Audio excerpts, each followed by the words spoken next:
The European Trading Companies 1600 CE to 1763 CE. The European Trading Companies. India became the destination for several European powers which fought for control over Indian trade and resources.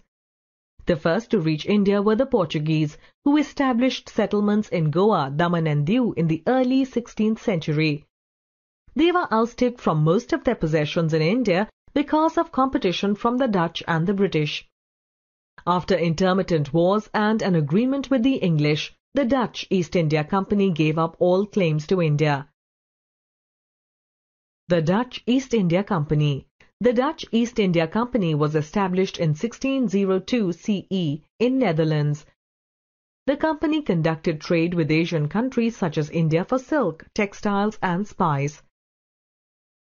The Dutch East India Company established trading posts in the Malabar coast and Coromandel coast in India. The company was more interested in the Indonesian islands, though they had a flourishing trade in India. After several wars and an agreement with the English East India Company, they gave up all claims to India to concentrate wholly on the Indonesian islands. The scene was now clear for the English East India Company, who were easily the most ambitious European power. The English East India Company. In 1600 CE, Queen Elizabeth I granted the East India Company the monopoly to trade with the Eastern world for 15 years through a charter. It was a private company run by a board of directors. The company made huge profits by buying Eastern goods and then selling them at high prices in the European market. In 1612 CE, the English East India Company EEIC set up its first factory in Surat. The company then sought permission from the Mughal Emperor Jahangir to set up factories in all parts of the empire. Jahangir granted them permission to trade in Surat on the west coast and Hooghly in the east. These and other locations on the peninsula became centers of international trade in spices, cotton, sugar, raw silk, calico and indigo. Soon the company established factories in Ahmedabad, Agra, Mausalipatnam, Madras, Patna, Belasore, Dhaka and Hooghly, and fortified Bombay, Madras and Calcutta. In 1639 CE, the British established a trading settlement in Madras. They fortified it and named it Fort St. George. In 1668 CE, the company got the island of Bombay from King Charles II, who received it as a wedding gift. He married a Portuguese princess. In 1690 CE, a British trading settlement was established and fortified in Calcutta. It was named Fort William.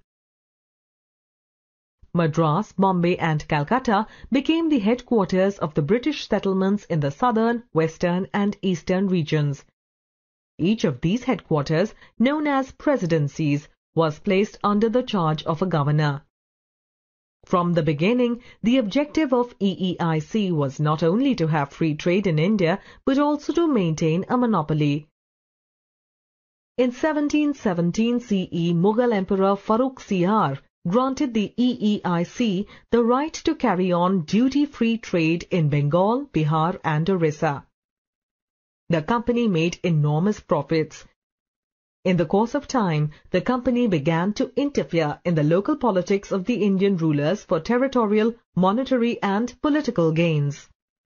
This interference soon turned into active involvement, and by the middle of the 18th century, the company laid the foundations of the British rule in Bengal. The French East India Company was founded in 1664 CE to compete with the British and Dutch in India.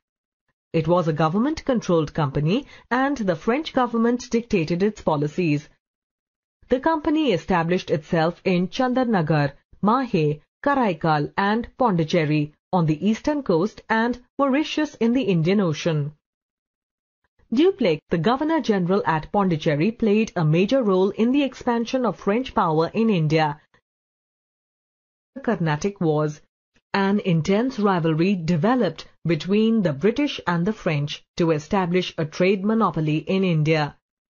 Taking advantage of the decline of the Mughal power and the unstable political conditions in the country, they fought 3 wars to establish their supremacy in India. These wars are known as the Carnatic. In 1744, a war broke out between England and France in Europe. This war spread to India and the 2 East India companies clashed with each other. As the war ended in Europe, Madras was restored to the British. Meanwhile, Dupleix decided to play a more aggressive role in the Carnatic. He planned to use the armies and resources of the local Nawabs and Rajas to serve the French interests and oust the British from India.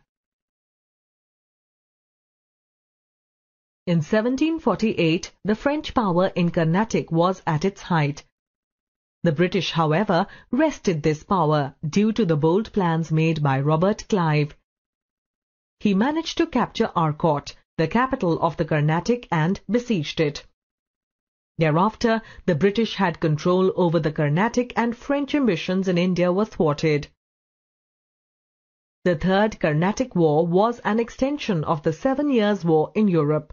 The British had gained control of the rich province of Bengal after the Battle of Plassey in 1757.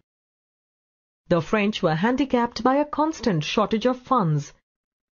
They were decisively defeated in the Battle of Wandiwash in 1760 CE, and soon they lost all their possessions in the Carnatic. The superior naval power of the British was one of the most important factors in their success in India. The British company was also financially stronger than the French. The British company was a private company, free from state interference. The British settlements were larger and better fortified. The British also had the advantage of capable rulers like Robert Clive. The British realized the weakness of the Indian rulers and used it to their advantage. After having eliminated all their rivals, the English East India Company embarked on an era of wars and conquests. By the beginning of the 19th century, the company became the unofficial governing body of most of India.